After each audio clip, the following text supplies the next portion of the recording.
All right, this is a new segment on the show. This is Eat, Pray, Dunk, brought to you by our friends at Beyond Meat. Eat, Pray, Dunk will be conversations looking at the cross-section of sports, wellness, health, food, wine. And who better to join us for that first conversation than our guy, Kevin Love. Kevin, what's up, man? What's going on? This is a topic I'm well versed on, but I'm not sure that I don't know. I'll see how I do on some of these answers here, but hopefully I can give some assistance here. I'd say you're the perfect first guest for this topic. Honestly though, we talked about this last time you were on the show. One of the reasons you're perfect for this is because you've had the glow up. We talked about the glow up, the ultimate glow up. And one of the main drivers behind that was a dedication to your diet and a dedication to your body and your lifting routine, your training routine. And we briefly touched on this when we had you on the podcast in September, but you had early success in your career. It wasn't like you weren't playing. You were averaging a double-double. What was the driving force and the motivation behind making that change and really focusing on your diet, your body, getting in incredible shape and becoming an all-star player?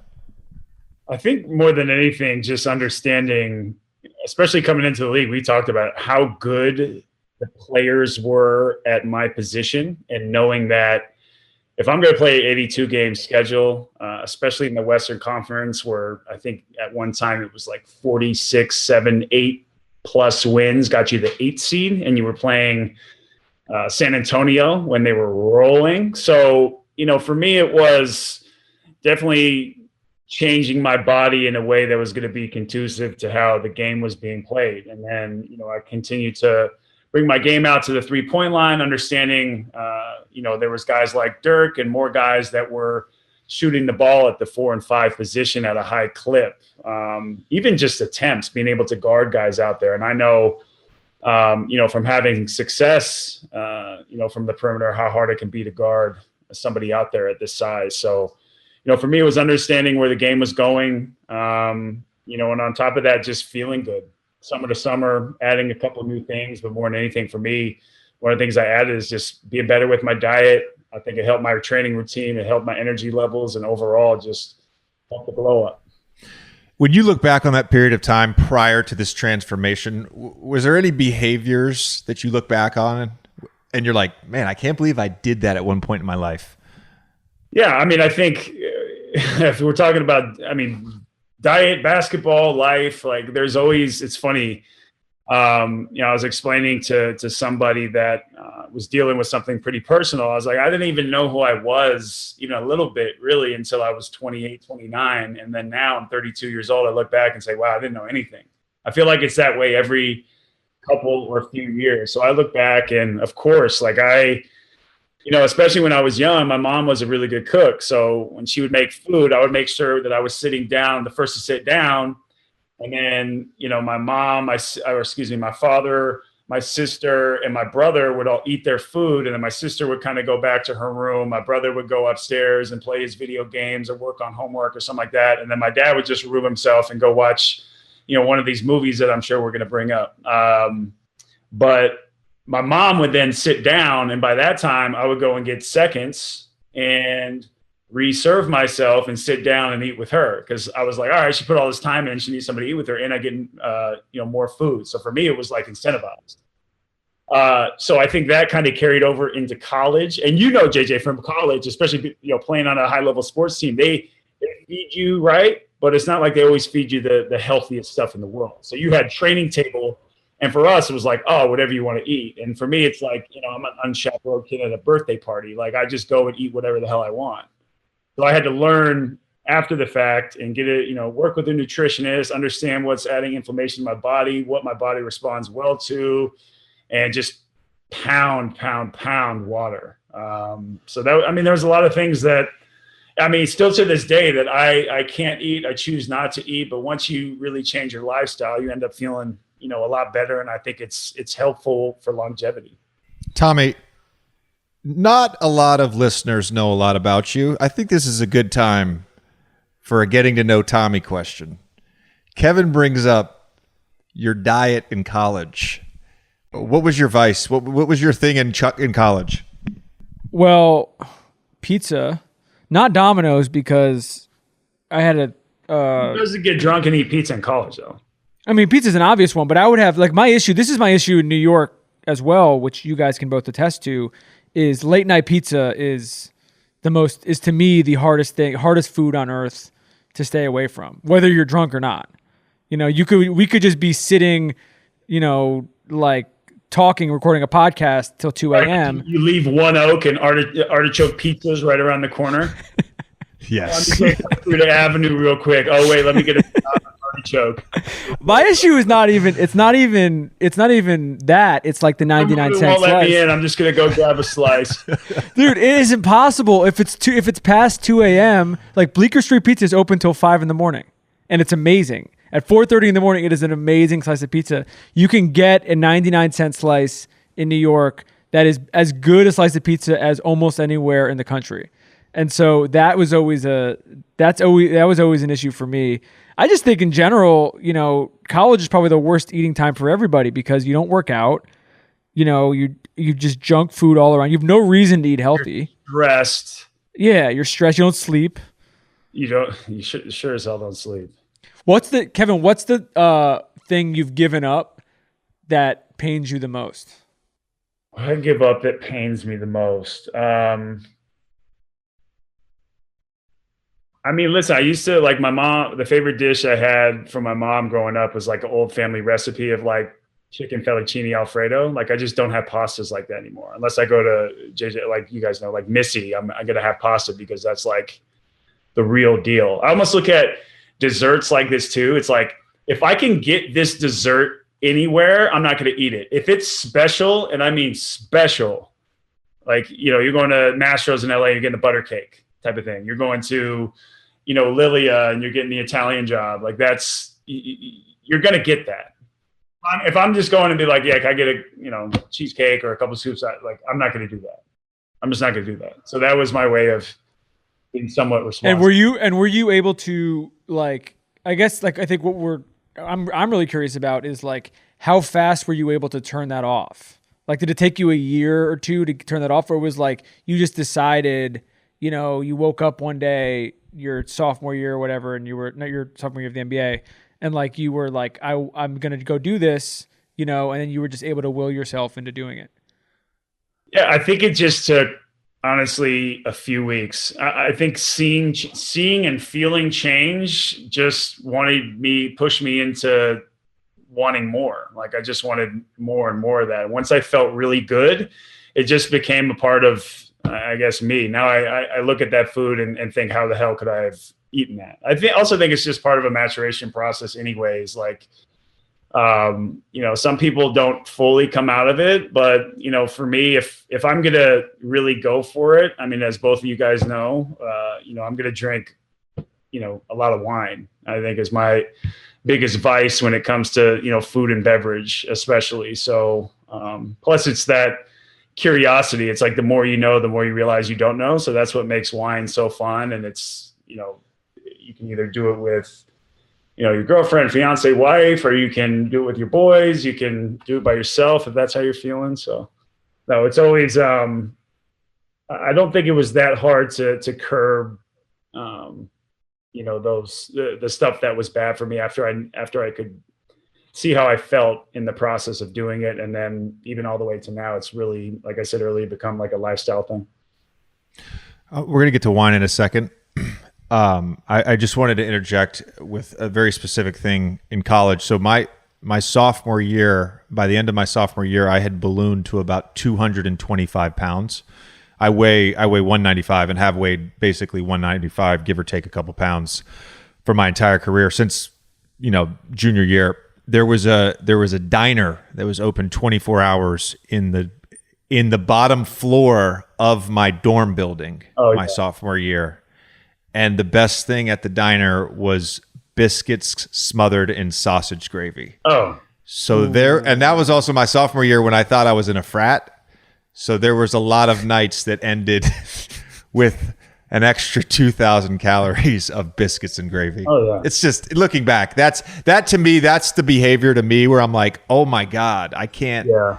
I feel uncomfortable with that. Kevin, I wanted to ask you about like just the concept of moderation, because it is so, I think, hard, that initial jump you have to make when you really commit to something. You almost have to go overboard when it comes to fitness or wellness, and it becomes a lifestyle. Yeah. But if you take it too far, I almost think it's unhealthy. And so I think it's at times it's good to pull back a little bit. Yeah. And you mentioned wine. Like, wine could be something in moderation that's great. Have you ever felt, or not, but have you ever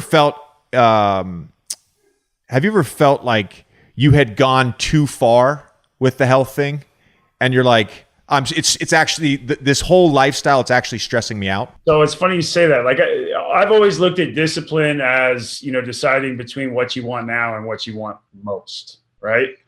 So I always had it in the back of my mind, and most, if not all, the decisions I made, while understanding, as you mentioned, balance, right? Like, balance is one of the hardest things to have in life, period. So I had to understand, like, don't get too crazy about it. But when I first, well, it's funny you asked, is it was 14-15 when I got traded to Cleveland. So it was 2014 in the summer, and I got like crazy skinny. Like, I was the lowest I'd ever been. I think it was like just over 230 pounds.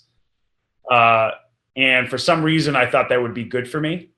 And I got so low. My body fat was at like 5%. I was shredded. I did the body issue. I came in, and then some body types just don't, they can't beat, like, I can get there, but also on one hand, it's not going to be conducive to winning basketball and me feeling great and playing great basketball and being Kevin Love. That's just not who I am.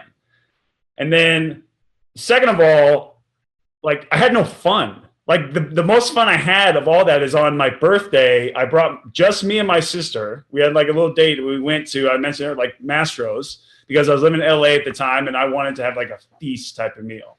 And there's like 1,000 other restaurants I could have gone to, but like my sister agreed, like, hey, let's go here. I go, okay, fine. I'll meet you there, and we'll have this huge cheat meal. So we sat there for 2 hours, and literally the most joy that I had eating the last 3 months prior to that was just going crazy and having a massive cheat meal. I mean, you see guys like whose whole life was built around their body, like Dwayne Johnson, like The Rock. His name was The Rock for a reason. And then you see these, what I guess, go like provides people their best content and gets the most eyes and likes and retweets and share with their friends is like his cheat meals, because they're epic, right? But that guy's whole life is based around his body. So I do think there's something to finding balance. You have to allow that to happen, or you're going to go crazy. Like, you really have to have a meal or some things that are going to be mentally freeing. I mean, you mentioned, like, in moderation, drinking wine. It's such like a good thing to take an edge off. Even today, I had a stressful day. I'm getting back into practice. I'm trying to work my way into practice and trying to, get to playing here within, the next week or so, 10 days maybe.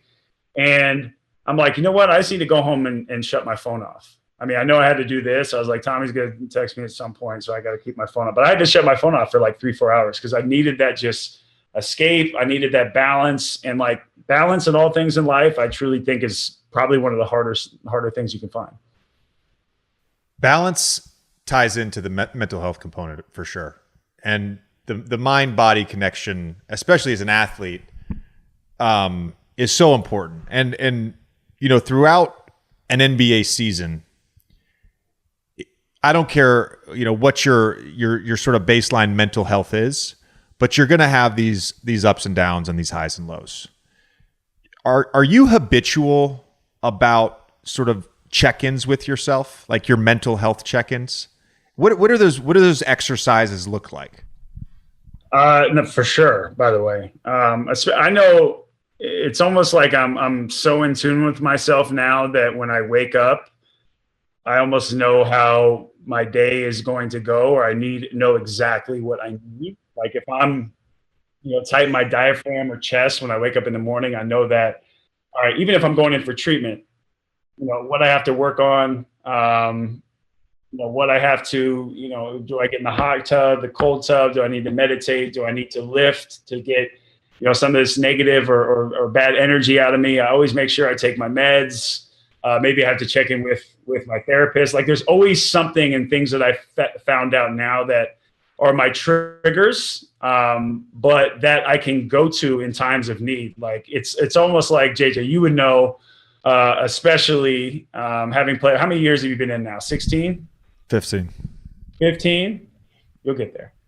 So you wake up and you're like, you kind of do a scan of your body. You're like, okay, this is what I need today. And that. You're like acutely aware of it now, whereas in the past, you didn't like truly know. You could just either roll the ball out there and play or say, I'll deal with it later. So your understanding of what you need. So if you apply that to your brain, it's taken me a few years and I still, again, feel like I don't know anything. And there's going to be these aha moments that are going to open up for me as far as my mental health. But as far as setting a baseline to actually do the work, I feel like I'm in a much better place than I was before, especially in, maneuvering and manipulating the NBA season.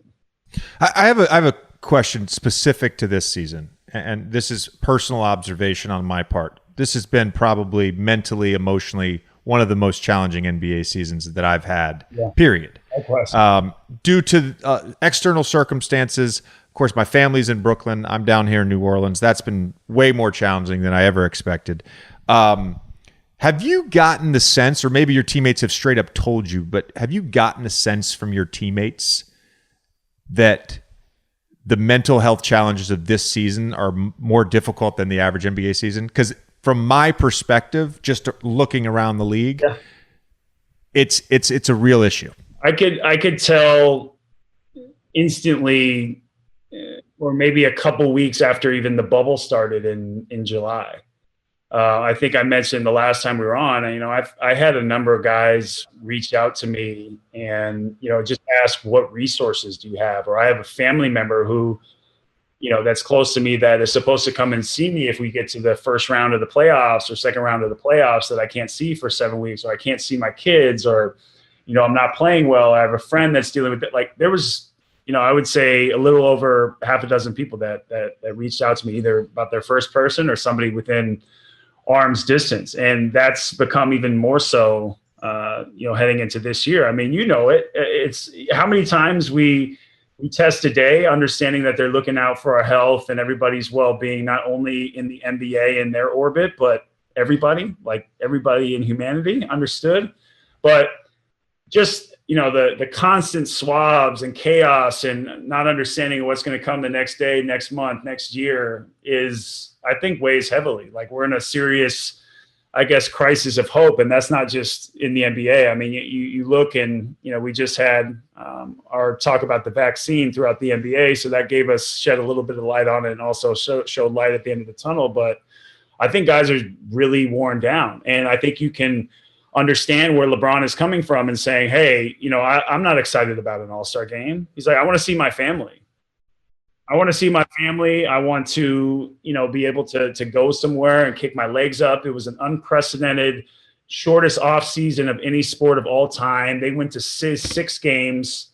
They played their hearts out. Like I imagine for them, especially, with LeBron, him speaking that, it's truth because, I mean, they went all the way in the bubble and he missed his kids. He didn't get to see anybody. He didn't get to go back to LA. Like they were really confined to a space that they couldn't leave. So I imagine that is, incredibly tough, but even for myself personally, sorry, this is long winded, but I was out for 7-8 months of playing basketball. And then I come in and unfortunately, like I get, contact trace. I have to do some of the rehab on my own, just having a little, tendonitis going on in my calf, whatever, in my Achilles, but it ended up being my calf. And then, I had this calf strain. And so I've gone almost 10 months now without playing basketball. Like previously my whole identity was wrapped up in basketball. Thankfully it's not, but there's been guys that have their entire identity in basketball that have had it taken away from them. There have been a lot of injuries this year, a lot of non-contact injuries as well. So I think that is just another level to this. When you love the game so much and you have it taken away from you, it can be really, really tough on your mental health. I was going to bring up your injury and in sort of a general way, the difficulties of being hurt as an athlete and not being able to do sort of what fulfills you, right? Yep. Specifically to you, and you brought it up, that length of time without being able to compete in an NBA game, the level of angst you must feel. Because this is the truth right now. When I'm hurt, I feel guilty. Me too. Oh my God, that's so funny you say that. I have regret.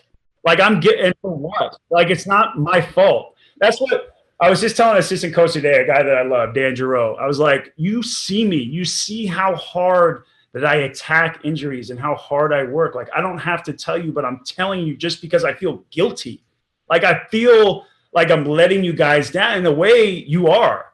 And you know, you get on top of that, you get paid all this money to put a ball through a hoop, and fans and people are asking when you're going to be back. People on the other side of that too, it makes me feel guilty because people don't understand like the difference between a grade 1, a grade 2, a grade 3. And I have a grade 2, and people are like, why aren't you back in 3 or 4 weeks? I'm like, I can't explain it to you because I'm not going to chirp back to you, or I'm not going to, you know, text you back something that's just like, I'm taking care of it. I'm busting my ass to get back. But boy, I feel so guilty. More than anything, it's like letting your teammates down. I mean, seriously, like, and you mentioned something in the summer where you said, this was my first time not making the playoffs in my career. And I just want to play competitive, meaningful basketball. And that is all I want. That's all I want. But like moving forward, I'm like, all I want to do is win. All I want to do is play meaningful basketball. But you can't do that if, you know, you have these injuries or you're not healthy. And that guilt is a real thing. Like you saying that, it makes me laugh, but I have to laugh to keep from crying. Dude, did you always have? Was it like that at going back to college? Have you always had the same sort of reaction to injuries, or has it changed at all? No, I think the toughest thing for me. I remember a few years back, I was talking with KD, and we were talking about, we were at USA Basketball, and I was going into my 10th year. He was going into his 11th, and we were just like, either way you look at it, once we're done with this season, you know, we're like right here, we're starting to just slightly come over the hill. You know what I mean? So now that I'm in year 13, I'm like, it doesn't even matter if I were to make it to 20. Like I like half my NBA life is already over. And like, to me, that gives me anxiety to want to come back and play and have people remember me, you know, as this great player, great teammate, somebody that was, you know, put all he had into the game. You know, again, injuries happen, but, you know, just leaving a legacy behind, like being, you know, a champion and a guy that, you know, just loved the game and played the game the right way and so on and so forth. It's like, however you want to leave it, whatever you give the game is going to give you back. But there's only so much you can give it when you're sitting on the sideline. I want to go back to what we were talking about earlier for a second. And you talked about the balance, right? We talked about the moderation. And I think that's one of the reasons this season has been so hard for a lot of players, is because in these highly competitive environments, you need to have your escape. Even if it's for a day, you go to the movies, you go to dinner with your teammates on the road. None of those options are available to us right now. Well, that's why they allowed cannabis this year. That's 100% why. That's 100% why. And going forward, I would assume they're not going to test for that anymore. As they shouldn't. It keeps you, acutely aware of your body as well. It tells you your body, you know, where my injuries are, how I'm feeling, and you know, I think it can produce creativity and overall mental health, well-being. Like I'm all for it. I think moving forward that the NBA should, you know, allow for cannabis use in any way, shape, or form. So long as it's not abused. That's all I'm going to say. Like we talked about Moderation. 100%. And done responsibly as well. But did you guys see, it's been told before, but somebody on Instagram the other day, and it kind of got picked up, posted the thing about Jeremy Roenick, the story about Michael Jordan playing 36 holes of golf with him on a game day and drinking 10 Coors Lights. And God. Jordan made a bet. Jordan lost in golf, so he made a bet. I bet I scored more than 40 tonight, and I bet we win by 20. And Roenick said he had 52 that night, and the Bulls won by 26. Wow.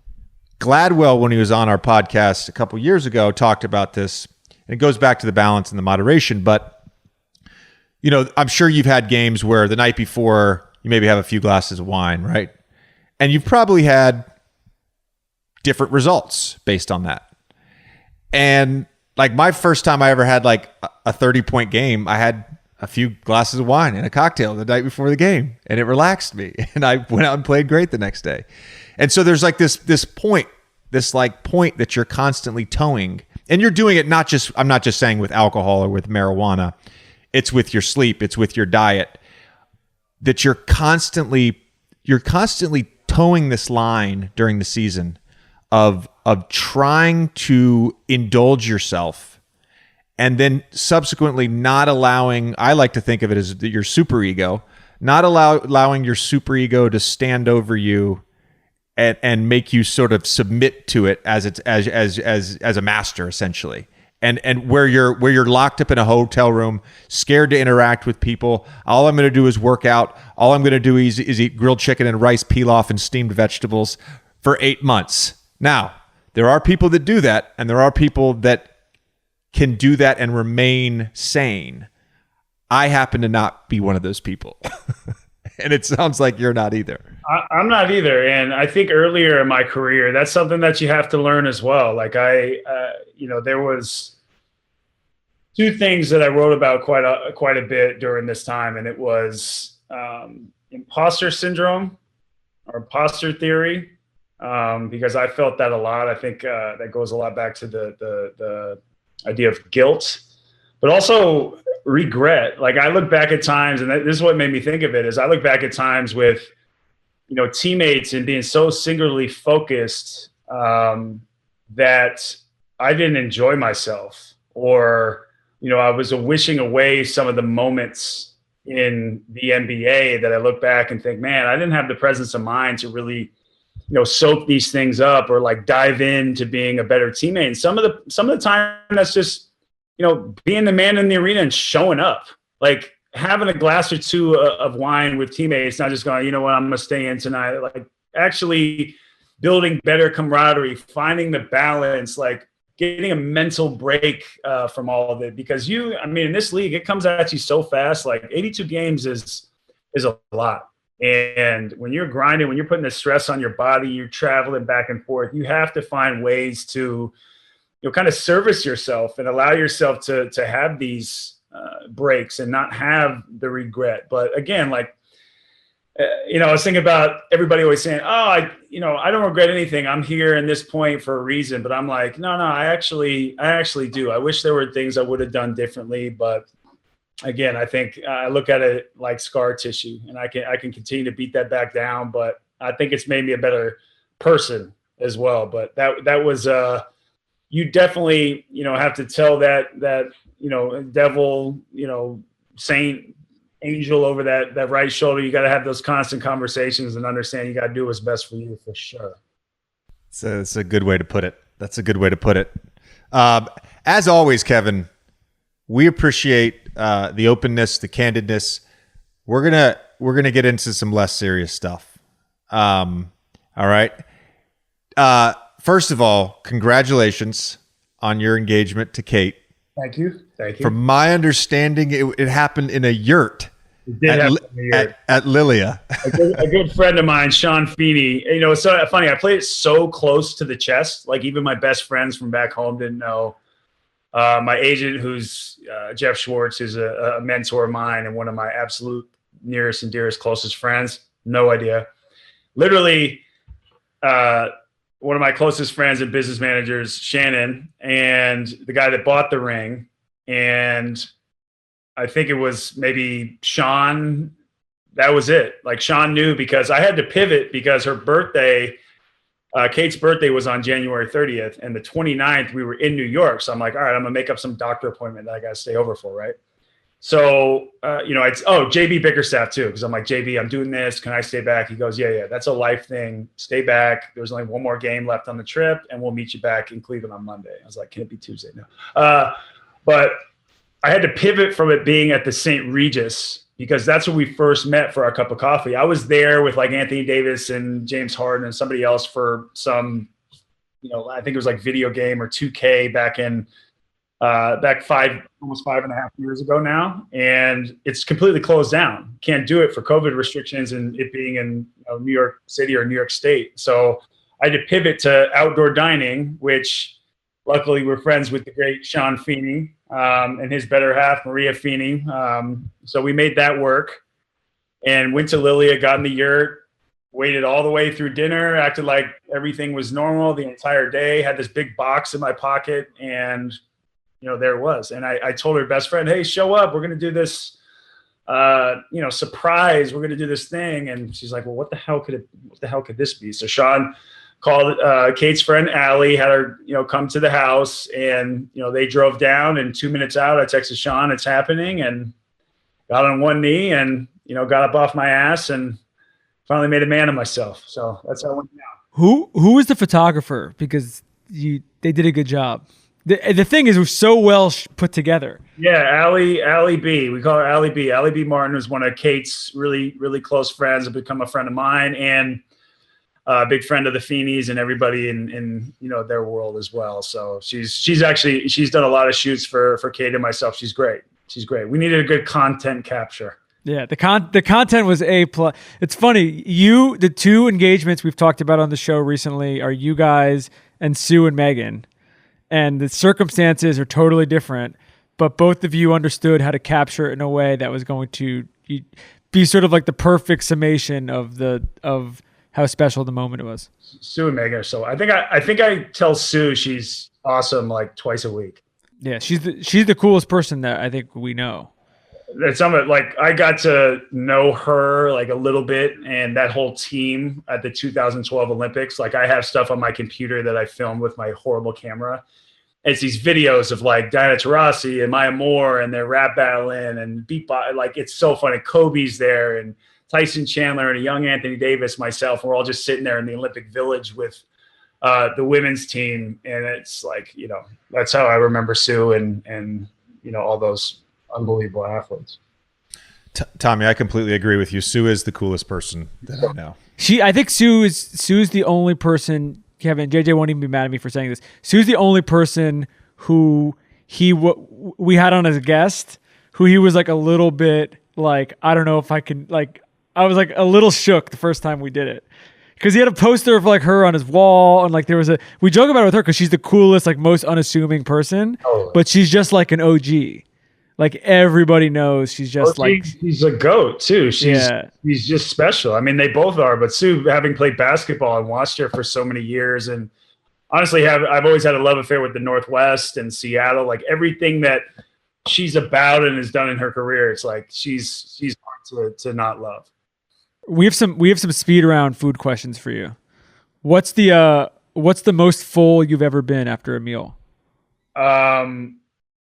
Most full I've ever been after a meal. I would say, I'm trying to think of the name of the restaurant, but it was the first year in the finals. Again, it was like, I was kind of like stress eating and eating from being like depressed I wasn't playing because my shoulder.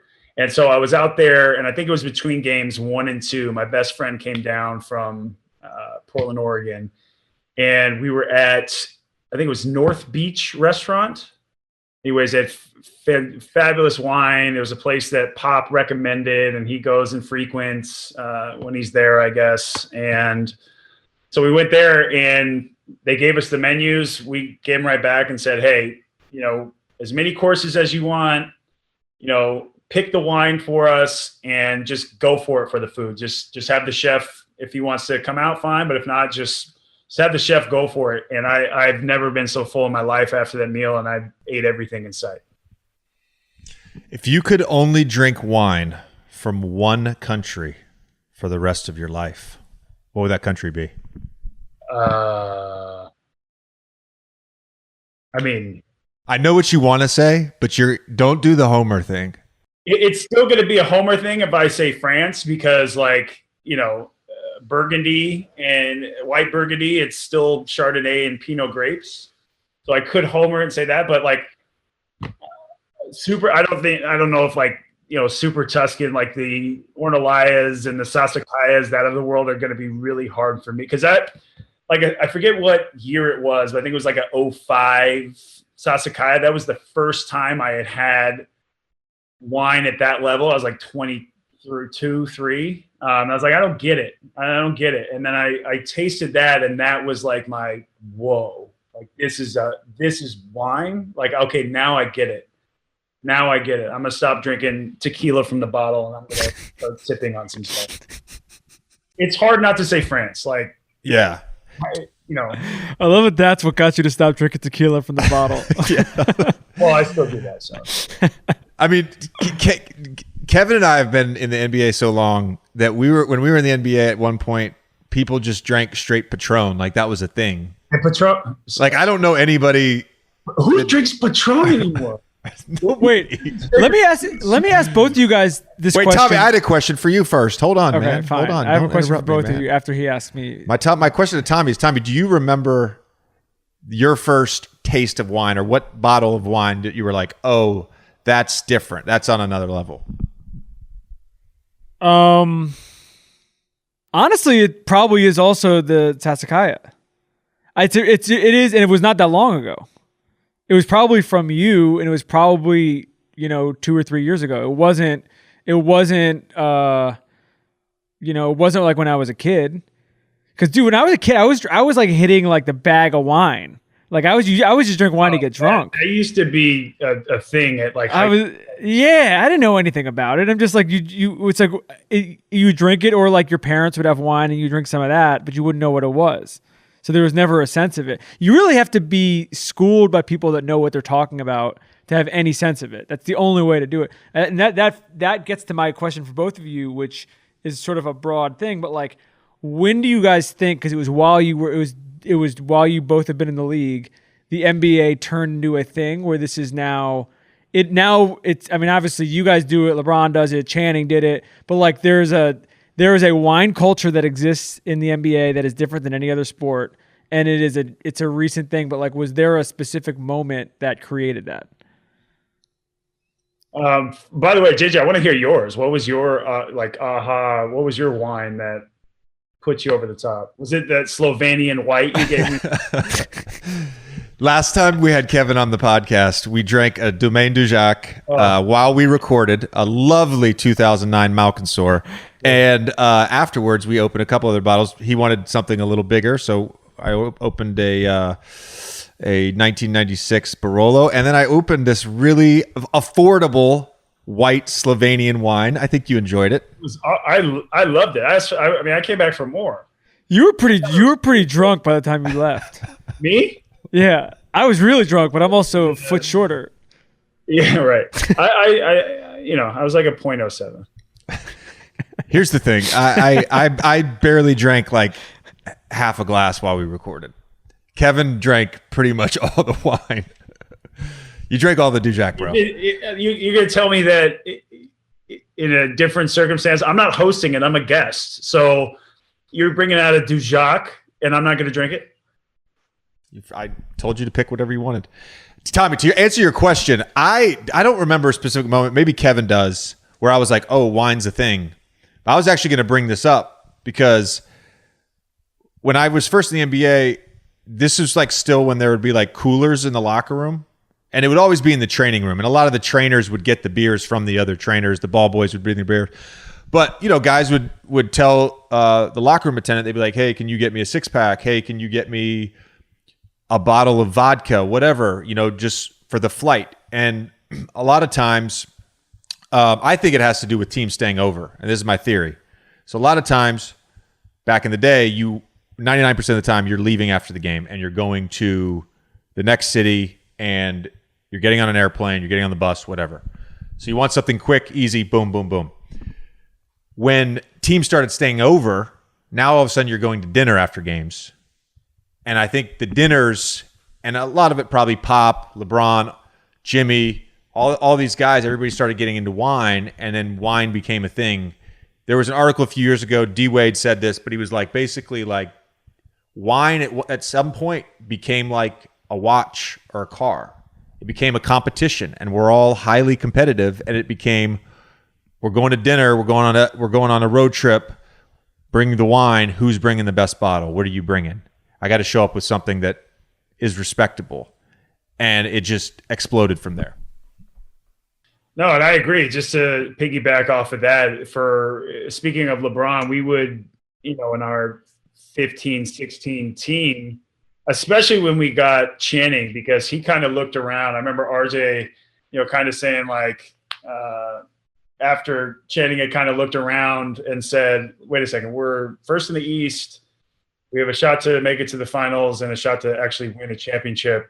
Like, why aren't we having enough fun? And so RJ was like, you know what? This guy's got a point. So every trip they were like, all right, who's bringing the bottles? All right, we're bringing 3. All right, you're bringing an extra one just in case. Okay. So again, it would sometimes be a competition because a guy would bring like a heavy hitter. So the next guy felt like he had to bring it, but we started bringing bottles from kind of all different regions. So Channing obviously living in Portland, and that's where he resides in, I guess, retirement now. But in the off seasons, he would bring, a Pinot from Oregon. Somebody would bring a Napa Cab. Somebody would bring again, we're talking about Super Tuscan. Somebody would bring something from Bordeaux, Burgundy, Argentina, South Africa. Delhi would have, his wine and say, hey, mate, we have good wines down in Australia. How'd I do? But everybody would bring something. And the thing that Bron knows how to do is like set up a dinner and make the table big enough everybody can sit.